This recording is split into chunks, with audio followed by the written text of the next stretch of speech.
great to be able to close out the conference with such an exciting session. It's a session where anything can happen, as presenters will showcase the latest innovations live here, and in many cases give you a peek behind the scenes at their demonstrations.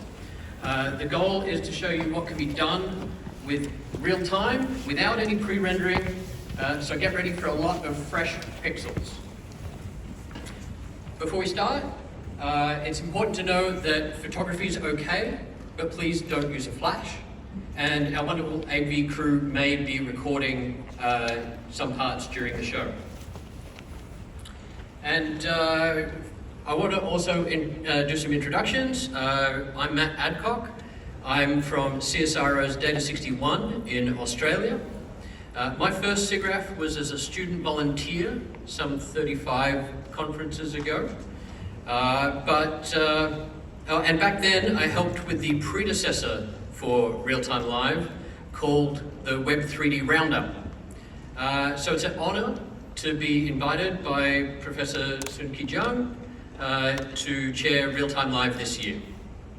Also, my co-chair is here, Professor Khan Ryan. While I'm hosting, he's stage managing, and Ryan is the creative director at Sugar Bowl Creative and is an adjunct professor at the Korea National University of Arts.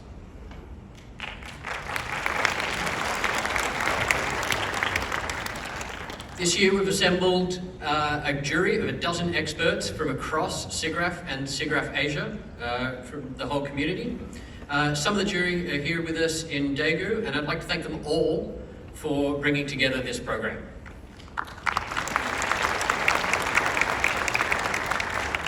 Thanks also to the staff at Chalmers, the SIGGRAPHAsia conference management team, and the team at the Power, our AV, who are running our AV systems today.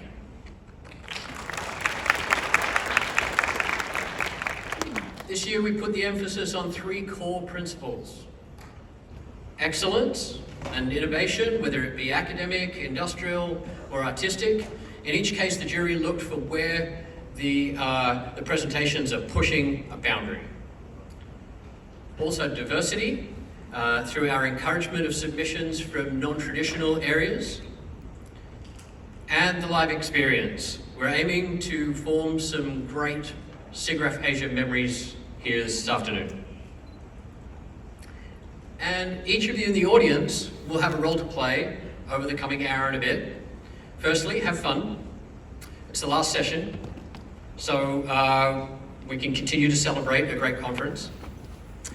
Some demonstrations are going to have audience participation. I'll try and flag that when I introduce them, and it'd be great if you can be ready to participate if there's a roving mic, or if you get asked to pull out your phone and shoot a QR code. Please be supportive. Doing demos on stage like this is risky, especially when everyone's working to such a tight time frame. If something doesn't go to plan, that's okay. We might see if we can reset for the end of the show. But also, if you see something you like, let them know. And in case the pressure of giving a live demo itself is not enough, near the end of the session, we'll give you a QR code that you can use to vote for any of the presentations that you like the most. And then we'll do a quick tally, and finally we'll present the 2022 Real-Time Live Award. And with that, let's dive into Real-Time Live.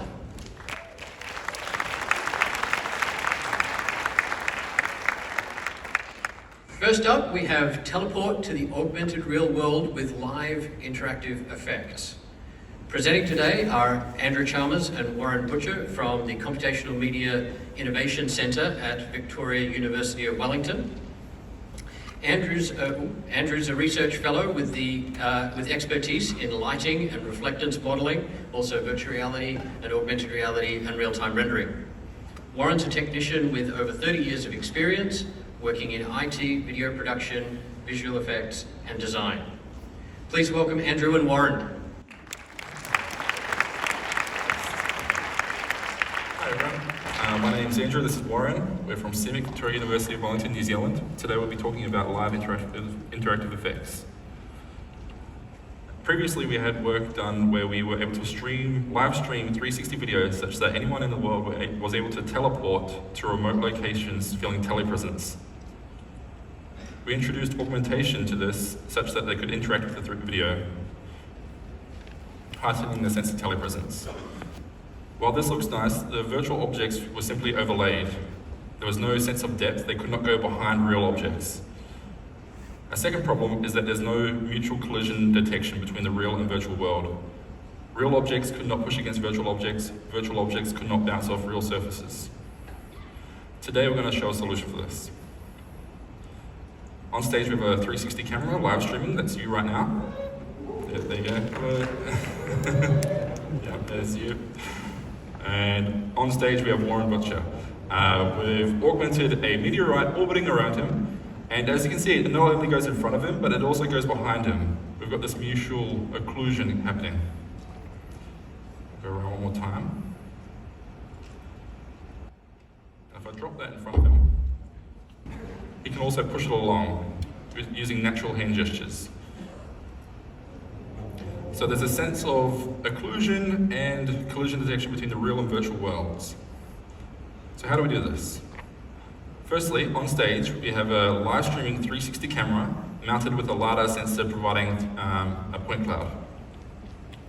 This is live streamed over the network and into a game engine. Here is the point cloud information projected onto a 360 panorama. You can probably spot Warren somewhere in there. There's Warren right there waving. All right, so we can't use this directly. There's plenty of holes through it. And for mixed reality, we need to fill that in. So the first thing we do is a few steps where we densify the depth map, fill in the missing holes. It's a little bit noisy, so we add a few processing steps to smooth out the edges, add a ceiling and floor to the depth map, and now this is ready to use for compositing. We can put virtual objects behind and in front of real objects. For collision detection, we need a geometric representation with a mesh. This is the auditorium right now. We achieve this by first putting a spherical primitive in the center of the scene and distorting each vertex based on that depth map. This is the result you see now. All right, so that's how we do it. Let's show an example of using this. I want to switch over to a different perspective. The idea is telepresence, so I want to set up a producer and perform a scenario where I, the producer, am going to be remotely located, and Warren is going to be locally located with the 360 camera. You, the audience, could imagine you're like a participant that could be online, anywhere in the world, viewing this in real time. All right, so let's get rid of the rocks. We could augment this scene with a bit more interesting content. How about some snow? It is winter time, after all. We could add some snow coverage. As you can see, you're in the snow. It's going up and down the aisles, in between the chairs. We've got a nice geometric representation of the real world, and it's quite fun. I hope you're not too cold out there. Warren's getting a bit cold, so he's put on his hoodie. All right, now we can do collision detection as well, so let's give him something to interact with. Why don't you give those a little push, Warren?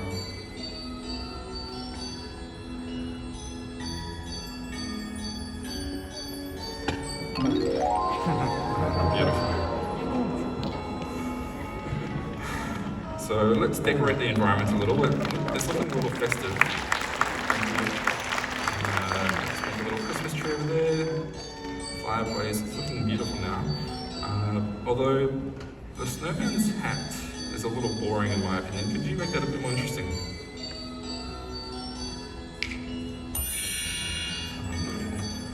Okay. Oh, the snowman doesn't seem to like that. You're not going to hit it, are you? Oh, Warren! That's not very nice. Let me rebuild that. All right. Well, I'll let you two sort it out. Say goodbye now. All right. that concludes our first demo. With this demo, we're able to demonstrate mutual occlusion between the, thank you very much, with the real and virtual world. There was collision detection and occlusions being handled. There's one more thing though. You would notice that I was constrained to only looking around, rotation only. I couldn't move away from that position, and for teleporters, that's quite a constraint to teleport and feel like you're stuck in one location. Ideally, you would be able to move around, walk around freely. So this is another demo running in real time. We've captured the location beforehand, but I can move around in real time. So I can rotate like usual, but I can also deviate from the captured path. All those spheres there that you see was the captured points where I had the camera capturing that location.